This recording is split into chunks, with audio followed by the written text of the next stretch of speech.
Now, contrary to popular belief or statistics, Stanford is actually quite diverse. I didn't know Stanford was a D1 school before I got here, but it definitely shows. The games are actually lit, and at the bottom of every single email, they go, "If you broke, I got you." And it's like, okay, period. We knew life would be alright, but who could have known it'd be this good? Oh Lord. Welcome back to my channel. Today we have a lot to talk about. 10 things that I love about Stanford.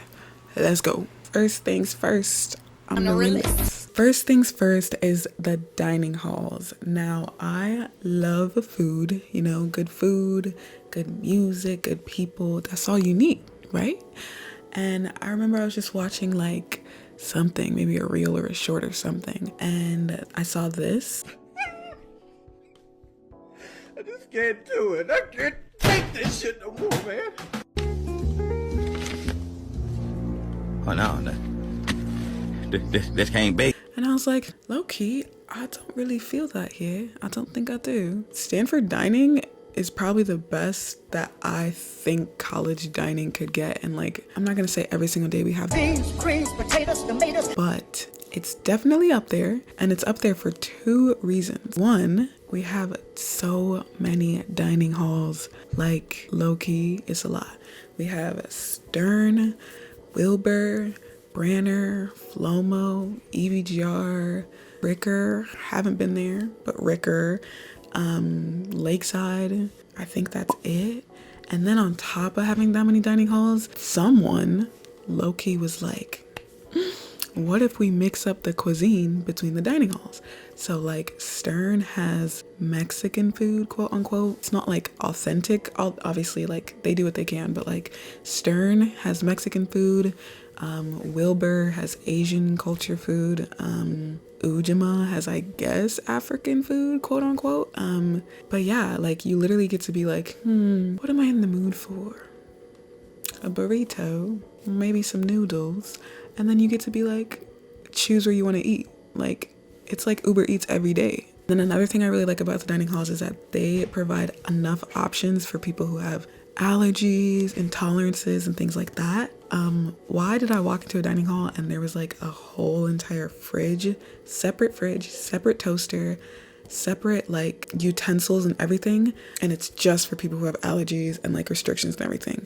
So they have like gluten-free bread, they have vegan cheese and like things like that, and they put it in a corner so that there's no like cross-contamination and then no one like gets sick and stuff like that. And I just think like that's so sweet. All the staff are really, really kind. Just a couple weeks ago, there was like this like whiteboard that was like, what do you want to see more in this dining hall? What do you want to see less? And like, you could write things up there. So like people would be like, less of pork, more of salmon. And it's like, you guys actually care. Next, we're going to talk about diversity.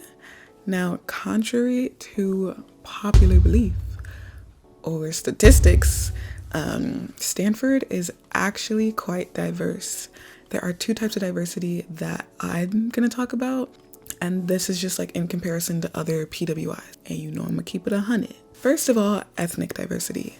Now, the numbers don't lie, they don't, but Stanford is one of the only schools, if not the only school, that gives its students a full-on dorm that represent and celebrate their culture and allow the students to feel at home. So let's say I'm going to class all day and I'm the only black girl, I'm the only Asian chick, or there's nobody that looks like me, right? We have Okada that celebrates Asian culture. We have Casa Zapata, which is a whole entire dorm celebrating Hispanic culture, Latino culture. We have Ujamaa, Juma, say what? That celebrates black culture. And like, this is a whole dorm, you guys, where people have community and live like 24/7. So I know some other schools have like a community center, and I think we have that too. But those centers be closing at like 8 o'clock. So what if you're still black after 8 o'clock? You on your own or something? Like what?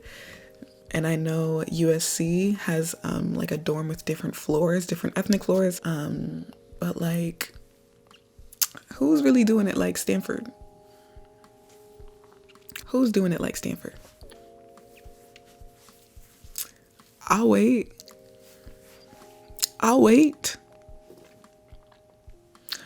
Okay. Secondly, though, on the diversity part, we have intellectual diversity. Now, this is what I came to Stanford for. Usually, Stanford students are people who are really, really talented in like one specific area. So you'll meet someone one day who's like working on vaccines to cure like an actual disease. And then the next day, you'll meet someone who's like an Olympic snowboarder. Like, what? The last time I thought about snowboarding was Cloud9. And like, even then I was still watching Dove Cameron do her thing. I wasn't sitting right next to her. Now I'm sitting next to like an Olympic snowboarder, which is crazy. So it's really inspiring, and it's also really just fun to like hear them go on and on about these things because they're really passionate about like all these different things. Yeah, Stanford just has like a culture of like anything's possible, you know, like you can really do it type thing. Maybe back home you would be like, I'm gonna write a book, and someone would be like, girl, what, you crazy? But here everyone's crazy, like everyone's doing crazy things. So like if you were ever that kid who always felt like you were like working twice as hard and like trying twice as hard, here everyone's trying. Stanford's literally called Nerd Nation. So welcome home. Next, we're gonna talk about dorm community. This is something I really love about Stanford. So being here, obviously there's the parties, you know, you can hang out with your friends and go like do things downtown or whatever. But one thing that's actually really fun here are the dorms. I don't know why, but I low-key like didn't expect it that much. But there are 3 things that dorms do here that are like super dope. 1, on-calls. So every Friday and Saturday, I believe, the dorms put together some sort of event, whether that's karaoke, pillow fights, or like even workout sessions to get to just hang out with your dorm and like get to know more people or whatever. And because it's Stanford, there's actually a pretty good budget for these events, so they're actually pretty fun. Like there's always pizza, there's always food, there's always like stuff that you can do, and there's like really good vibes. So I love that. Every Friday and Saturday, like that's dope. Every single week there's something. And speaking of the budget, that is what allows us to do the second and third thing I was talking about, which is dorm trips and travel. Last quarter, my dorm went to see Kung Fu Panda 4, and then we also did laser tag together. And then in terms of travel, I know that Ujima dorm went to New Orleans for a spring break. And like, that's cool. That's a whole flight. It's nice that like, you don't always have to plan something because your dorm is going to have something that you can do. And like hanging out with the people in your dorm, it makes it feel like more of a family vibe because you live with these people and everything. And so it's nice that like they put that much effort and money into making the family really tight. That's really important when you're a new kid on a big campus like Stanford. So yeah, love my dorm. Larkin love. Yeah, Larkin love. Next, this one's quite obvious, but Stanford's campus is so beautiful. It's so beautiful.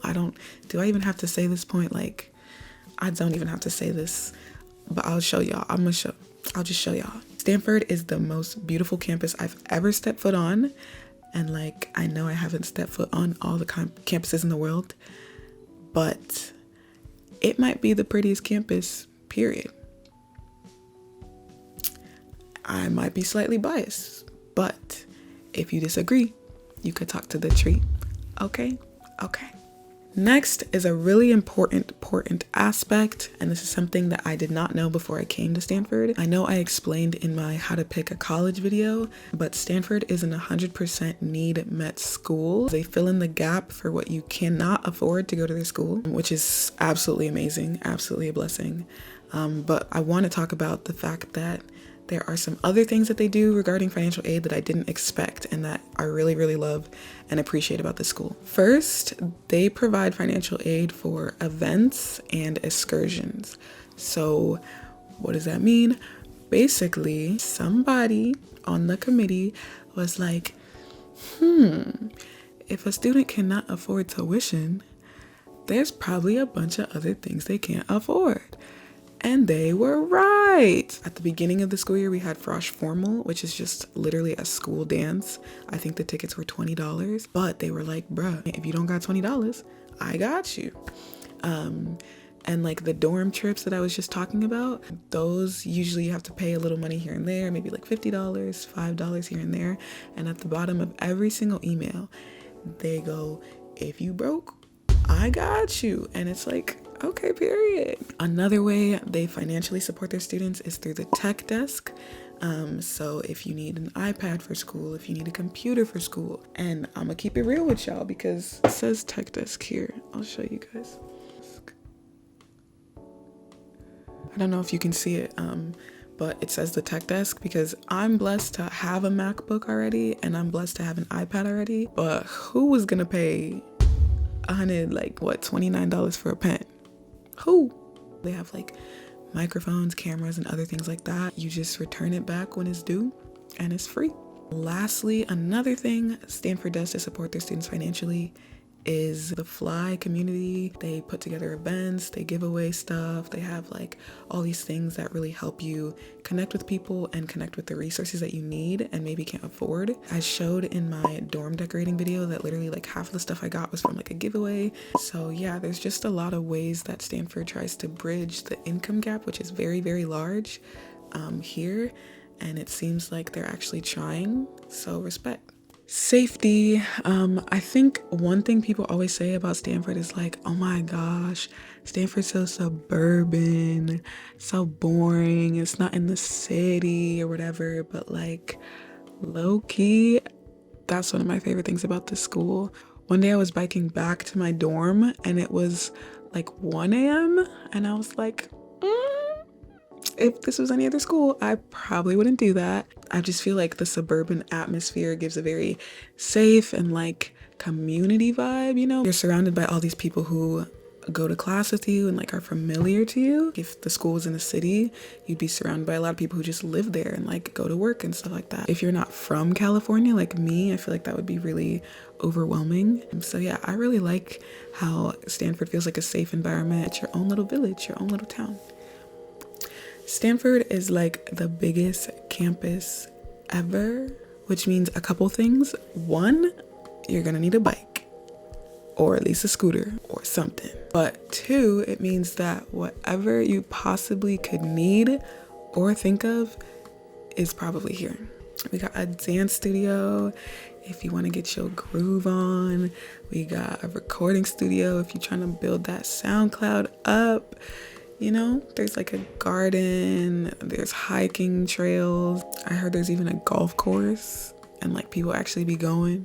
That's just to say that like Stanford provides so many places when you have time to like get your creativity on and like use equipment that is really, really expensive. I remember even before I came to Stanford, I was like researching like some of the stuff they had and I was like, I'm gonna do this, and then I'm gonna do this and this, you know?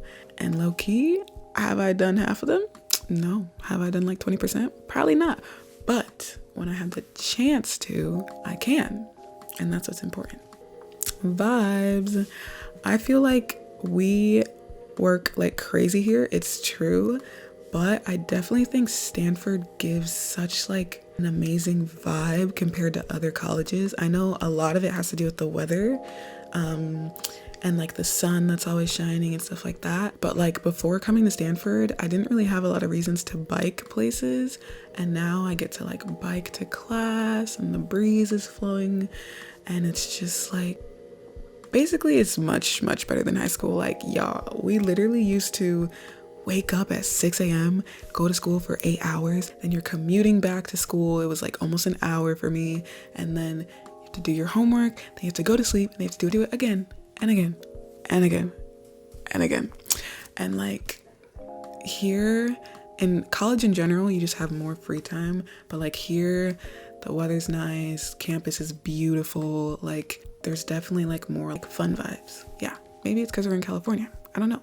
Another thing that is way better than high school is the sports games, y'all. I didn't know Stanford was a D1 school before I got here, but it definitely shows. Like The games are actually lit. Like the hype videos, the sound system, the marching band, the teams we play are cool, the food is good. Like it's definitely a vibe.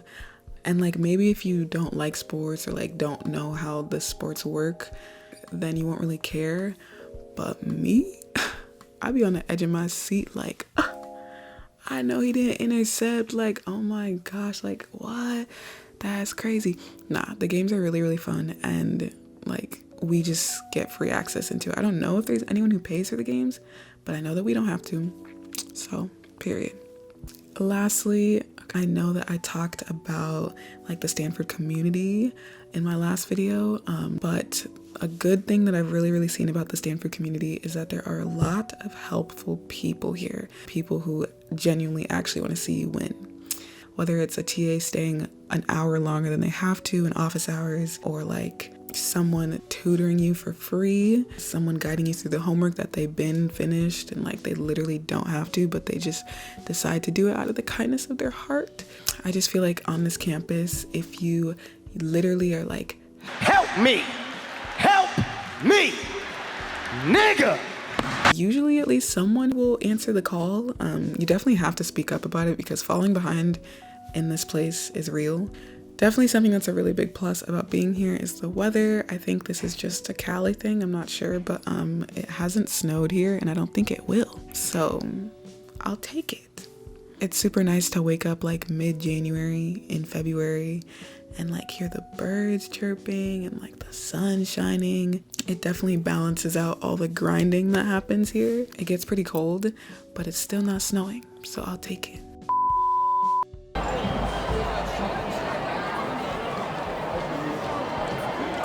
Adele wanted to set fire to the rain.